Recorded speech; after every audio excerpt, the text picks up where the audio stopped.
I am Taeho Ryu, co-portfolio manager of the fund. It's been a tough period of excessive market volatility.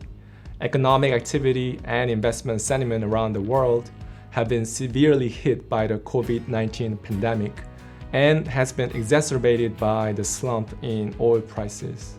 There are price dislocations in the global bond market, which are really only similar to what we saw during 2008 and 2011 crisis. On a global perspective, while virus outbreak will likely prompt further demand and supply shocks, the world economy will progressively recover and can do so relatively quickly on the back of accommodative monetary and fiscal policies, as well as concerted global efforts to combat the virus. Yet, volatility in the market is likely to persist until we see signs of stabilization on the virus. In Asia, leverage unwinding and forced selling have led to rapid and severe price dislocation. The virus will continue to put a burden on China's and the regional output growth. However, the impact is likely to remain transitory as business activities in China are gradually returning to normal.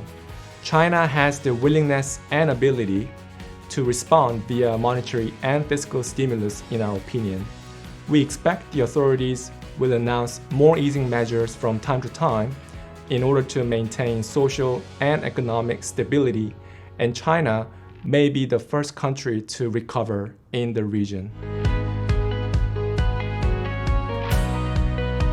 Acknowledging potential volatility and risks, but at the same time, what we believe is a very attractive valuation that's now being presented after significant market sell-off, the Asian High Yield Fund has recently increased its credit beta and is moderately long risk at the moment. Given the deleveraging, the team has been focusing on liquidity management.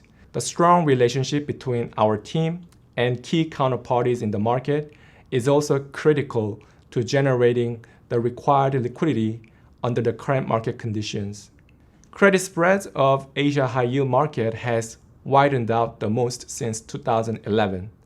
Current valuations look extremely attractive for investors who have a 12 to 18 months of an investment horizon. Income generation from high-quality property issuers has been stable, and the sector has been, relatively speaking, more resilient throughout March than a lot of other sectors. We also start to see Chinese property developers starting to buy back their own bonds, which is a signal of good fundamental and health for the sector. The Asian High Yield Fund has been highly selective and adding risk only on names which offer high potential of total return. The fund maintains significant exposure in property sector.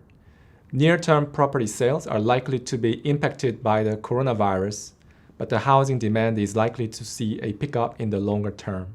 The overall fundamentals of the sector are still strong, and most of the issuers we have invested in have strong balance sheets and enough funding to meet the near-term debt maturities. On the other hand, the funds are underweight in energy sector, which has been under enormous pressure given the weak oil price of late. In terms of country exposure, Asia High Yield Fund is overweight China. The Asia High Yield Fund is underweight Indonesia and India. Indonesia's growth has been reliant on the commodity export and therefore has been recently hurt by the plunged commodity price. India's growth was already facing some structural challenges before this crisis. Some of their rate cuts done last year have not been as effective as the central bank might have anticipated, and the country's fiscal deficit has been hindering it from bigger scale fiscal stimulus. We note, however, that the Reserve Bank of India and the government have recently stepped up measures to address both the liquidity and growth issues, including the reduction of repo rate by 75 bps. So we're monitoring the space carefully. Looking ahead, we will continue to closely monitor the policy responses from global central banks and governments, the development and containment of the virus, as well as on-the-ground data of business activities in China, India, Indonesia, and rest of the countries in the region.